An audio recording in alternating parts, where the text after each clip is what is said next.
Okay, round 2. Name something that's not boring. A laundry? Ooh, a book club.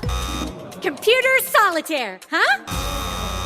Ah, sorry, we were looking for Chumba Casino. That's right, ChumbaCasino.com has over 100 casino-style games. Join today and play for free for your chance to redeem some serious prizes.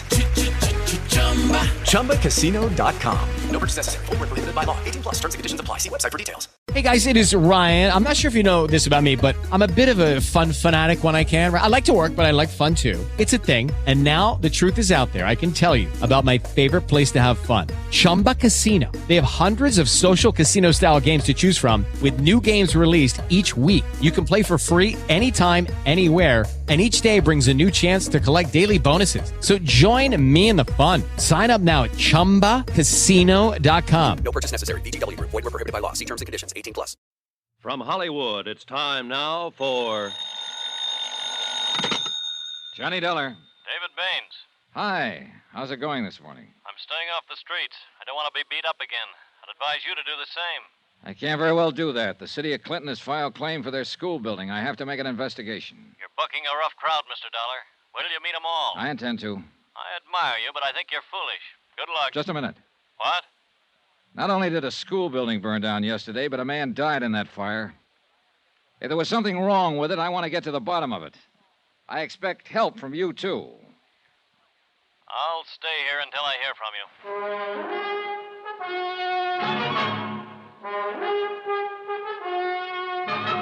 Tonight and every weekday night, Bob Bailey in the transcribed adventures of the man with the action-packed expense account, America's fabulous freelance insurance investigator. Yours truly, Johnny Dollar.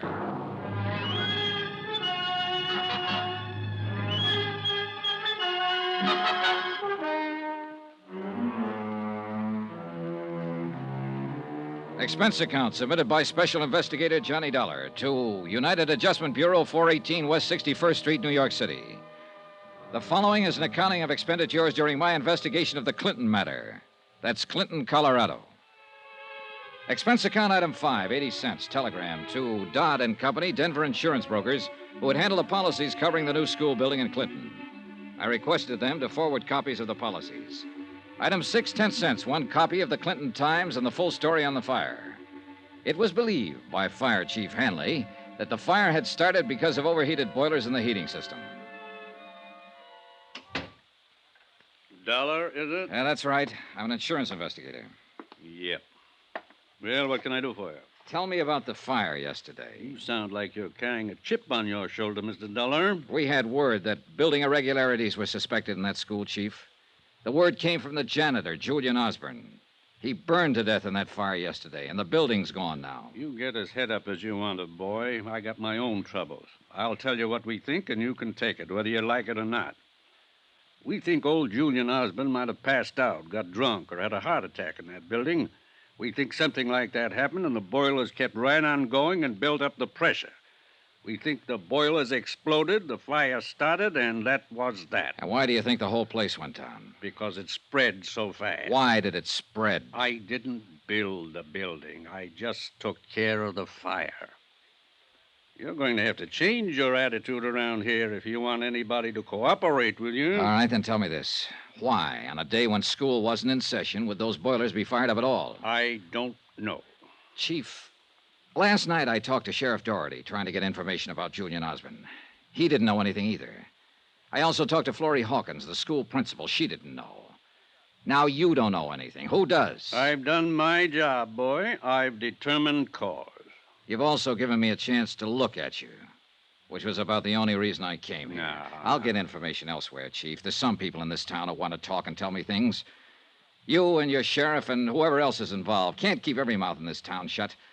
And I'll tell you like I told Miss Hawkins. I'm at the Northern Hotel, in case you remember anything. I can't hear you, boy. Not one word.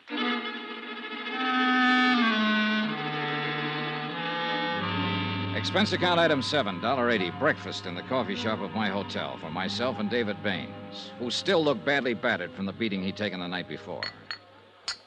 You're taking a chance sitting here with me. Hope you realize that. Am I? I'm public enemy number 1 in this town. I'm the man who built the school that didn't stay up. Look, Baines, I want you to tell me all about it. If you have any information or knowledge that would be helpful in this investigation, then you better give out with it right now. What specifically do you want to know? First, the town. Do you know what this place is? It's a backyard. And only the rich kids can play here. Vickery, Hanley, Doherty, those are the rich kids, Mr. Dollar. The rest of us are, well, we live across the tracks. Let's start with Vickery. He's a builder. Not only here, all over these mountains. Grand Junction, Rifle Mesa, all over. He's got $1 million and a million angles. He's the one who sent me to Europe to study for a year after I completed my plans for the new building. Got me out of the way. Okay. Fire Chief Hanley. A friend of Vickery's. And any friend of Vickery's is going to get rich, one way or another. Sheriff Doherty. He keeps the law orderly for Vickery. Very necessary. Okay, then. The fire itself. Chief Hanley says the school boilers blew up and caused the fire. There was no reason for those boilers to be fired up. No reason. If they were fired to blow up. They had automatic shut-off equipment. What about Julian Osborne? You say he notified the broker in Denver that something was wrong with the building, and that's how you got here. I don't know. They might have fired it for money, too. I told you I was in Europe until they constructed it. I got back in Clinton 4 days ago. I went over to see my building. They used my outside drawing, Dollar. Wooden beams where I indicated steel girders. Only half the plumbing and heating system, other things. It looked like they'd made it up as they went along. Did you talk to anybody about it? Oh, sure. The contractor. Vickery. Vickery. He told me to keep my mouth shut and be a good boy. Do you think he got you out of town during the construction so you wouldn't interfere? I think so. I'm not important, but it was the easiest way. I understand Mr. Vickery's a little unpopular today. What? A delegation went out to his house to hang him or something. Baines was partially right. A delegation had gone out to see Roy Vickery in his polished pine domain at the end of town. They were still there when I drove up in my rented car. 20 or 30 irate citizens demanding an explanation for the lost school. 10 uniformed men from Sheriff Doherty's office formed a half-moon circle in front of the main entrance, their holsters unbuckled. The sheriff himself was directing the operation. All right, just a minute there. Hello, Sheriff. Huh? Johnny Dollar. I talked to you last night. Oh, yeah. Chief Hanley called me about you. The chief called you, and last night you called Florrie Hawkins. That was nice. Keep the wires burning. Chief said you came over to see him. Used abusive language, tried to cause trouble. The chief was mistaken. I wasn't trying to cause trouble, Sheriff. There's enough of that in this town. I was just trying to find out how the fire started yesterday. The chief told you how it started. I didn't believe him. Now, what do you think of that? You better watch your step around here, Mr. Dollar. You seem to be looking for arguments all the time. Not at all, Sheriff. I'm misunderstood. We understand you all right. How's Mr. Vickery? He's all right, and he's going to stay all right. I'm sure he will. But these people don't like their school burning down. It's expensive. Also, their kids could have been in it. I want to see Mr. Vickery about that. He isn't seeing anyone, Mr. Dollar. And we aren't letting anybody in to see him. Really? Did any of you people hear that? Now, look here. Hey, listen, folks. Listen to me, will you? Look. Now, listen. I'm an insurance investigator. I'm worried about what happened to your school yesterday. Keep quiet. They tell me Mr. Vickery built that school.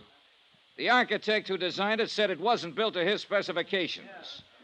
Now, I want to go in and ask Mr. Vickery about that. The sheriff here doesn't want me to do that. I'll get you for this, Dollar. Wait a minute. The sheriff just said I'll get you for this. All right, hold it. Hold it, please. Please. Now, listen to me. Listen. I'll put it to the sheriff again so you can all hear. Sheriff, I want to go in and see Mr. Vickery on business. Well? Go ahead. Thank you.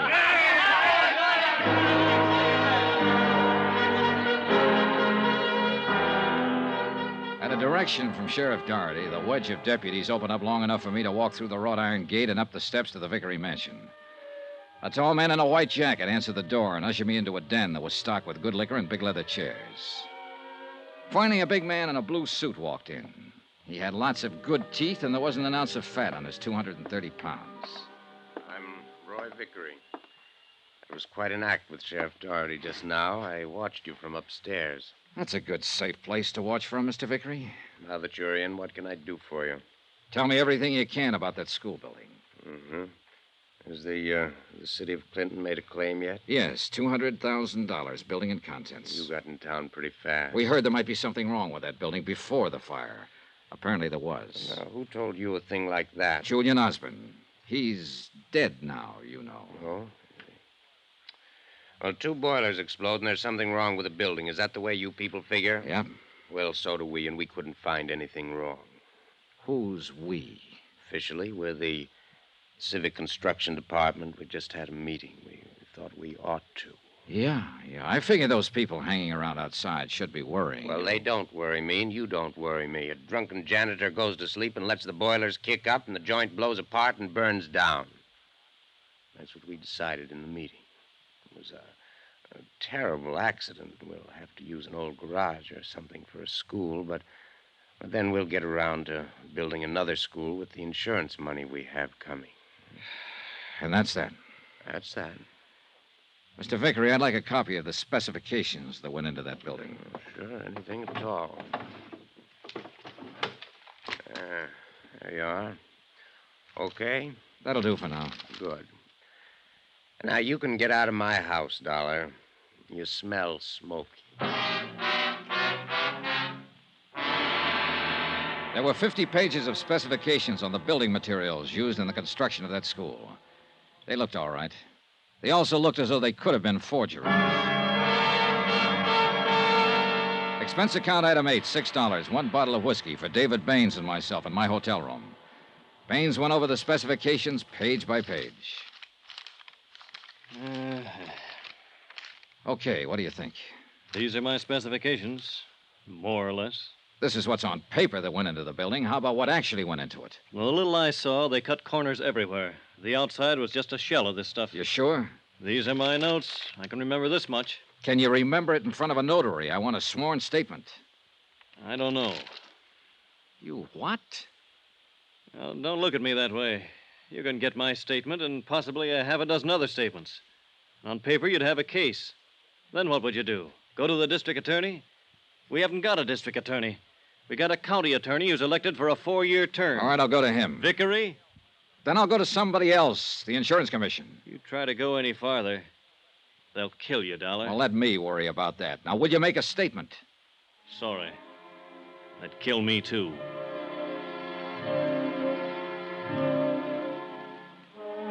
And that's the way matters stood in Clinton, Colorado, 24 hours after their new school building had burned down and a man had died in the flames. Everyone seemed to know it was all wrong, but no one was willing to do anything about it. Johnny Dollar. Hello, Dollar. Roy Vickery.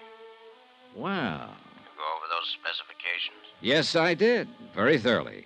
Well? I think they're fakes, Mr. Vickery.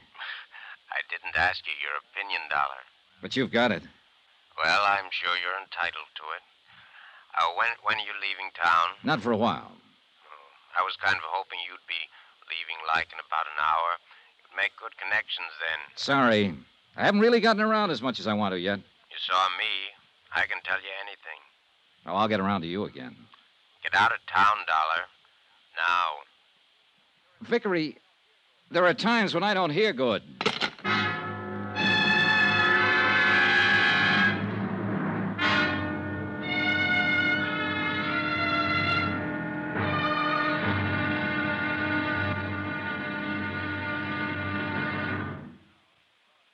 Now, here's our star to tell you about tomorrow's intriguing episode of this week's story. Tomorrow, a lady who promised to love, honor, and obey a building inspector, but wound up a widow. Join us, won't you? Yours truly, Johnny Dollar.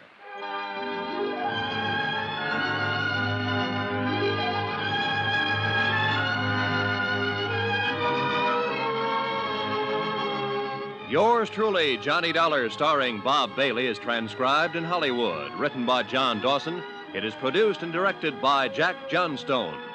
Be sure to join us tomorrow night, same time and station, for the next exciting episode of Yours truly, Johnny Dollar. Roy Rowan speaking.